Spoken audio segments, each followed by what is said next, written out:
Fabrice Mbokolo est parti.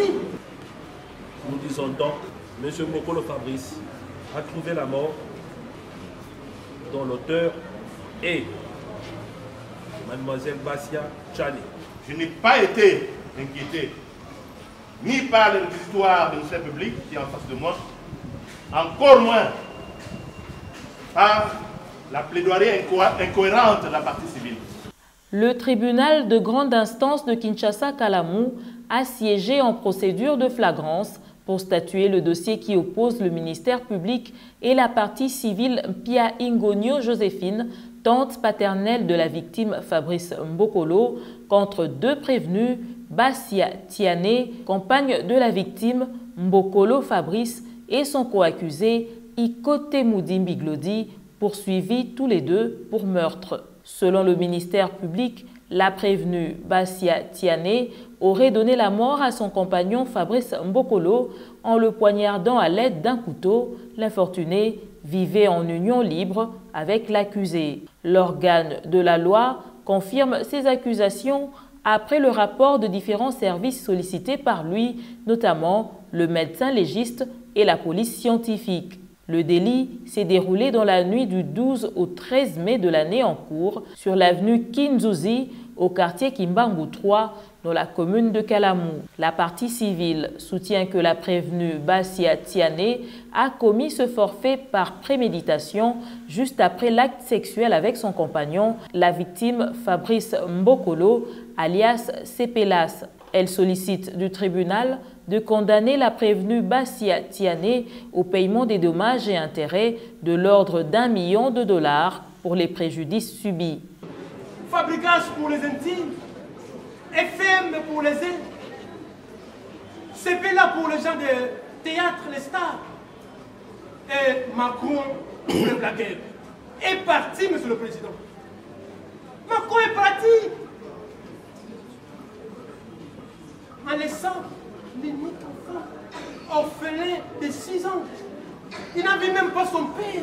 Le ministère public requiert à charge de la prévenue Bassia Tiane la peine de mort. L'organe de la loi sollicite par contre du tribunal de dire non établi l'infraction de meurtre en charge du prévenu Glodi Ikote au motif que ce dernier avait été la dernière personne à avoir été aperçue avec la victime Fabrice Mbokolo, artiste comédien de son vivant. Une demande saluée et soutenue par son avocat. Verra votre tribunal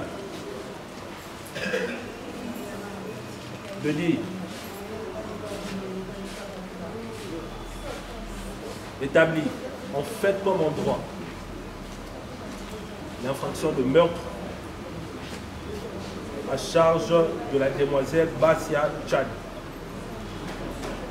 En conséquence, vous la condamnerez à la peine de mort, fait prévu puni par les articles 43 et 44 du Code pénal livre 2. Concernant les prévenus Ikote, vous direz non établi, faites comme on doit.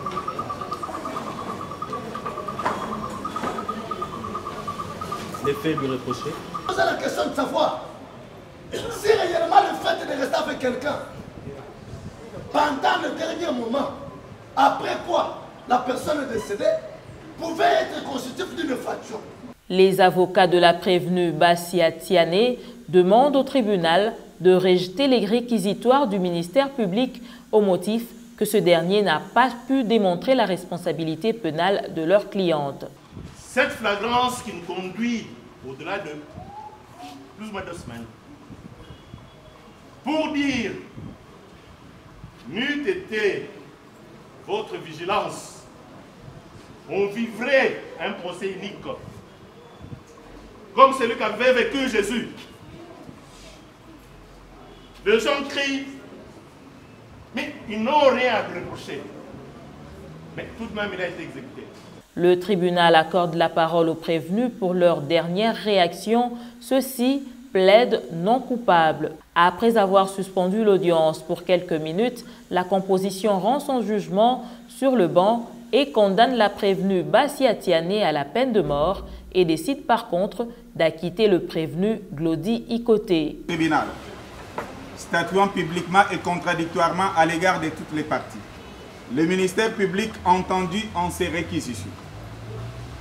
Dit non établi, en fait comme en droit, la prévention de meurtre, mise à charge du prévenu Glody Ikoté Moudimbi, en conséquence, l'anacquitte et le renvoi des fins de toute poursuite judiciaire sans frais. Dit par contre établi, en fait comme en droit, la prévention de meurtre, mise à charge de la prévenue Bassia Tchane, en conséquence, la condamne à la peine de servitude pénale à perpétuité. Une décision visiblement saluée par la population venue suivre cette audience. Après avoir acté son appel sur le banc, la prévenue Bassia Tiane a été acheminée à la prison centrale de Makala où elle va purger sa peine.